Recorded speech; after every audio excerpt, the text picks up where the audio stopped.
How did the case, the prosecution of Donald Trump, move on from what we saw yesterday, which was principally a reconstruction of what happened on the day and fresh video evidence? Yeah, shock and awe tactics with those videos, some of them never before seen, security cameras from inside the Capitol. That was, I suppose, the crescendo of the Democrat impeachment case yesterday.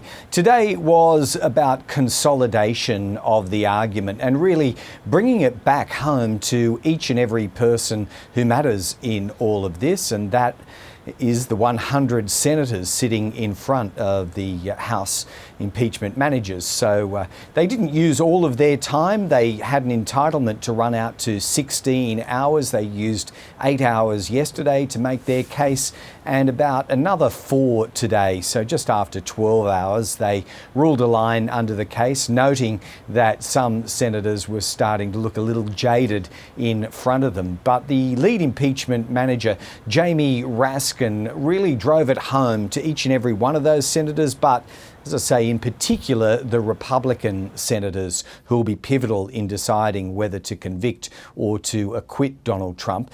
What Jamie Raskin wanted to do was remind them that Donald Trump has form here, and if they do not convict him, then the way will be open for him to come back into public office if he so chose in the future, and they asserted to again get up to misdeeds and misdemeanors. That was the case that was put to the senators by Jamie Raskin. January 6th was not some unexpected radical break from his normal law-abiding and peaceful disposition. This was his state of mind. This was his essential MO. President Trump declared his conduct totally appropriate. So, if he gets back into office and it happens again, we'll have no one to blame but ourselves. And Greg, are there any indications that any Republicans have shifted in their support for the president?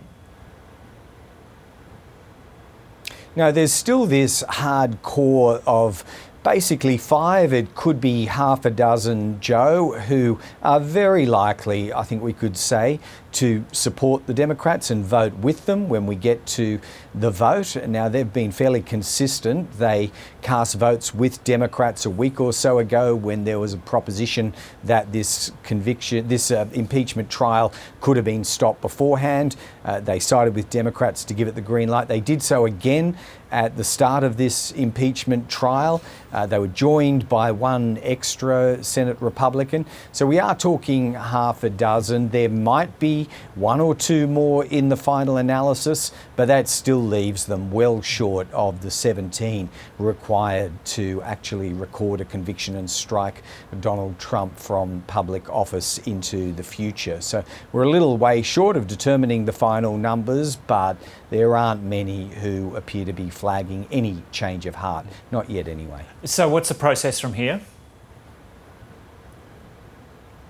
The Trump team will start to use their time allocation tomorrow, our time in the US. They, again, have a full entitlement to use 16 hours if they so choose, but there's every indication that they will not, that they will put their rebuttal and close their presentation down inside of 1 day tomorrow. So that indicates obviously fewer than 8 hours in their presentation.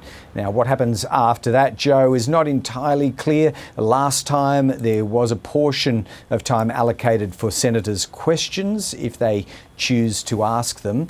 If not, then we will proceed to the final votes on this matter and all will be done. You would have to think on Australian time that the current indications are this could all wrap up by probably Sunday Australian time. Okay, Greg Jennett reporting there in Washington.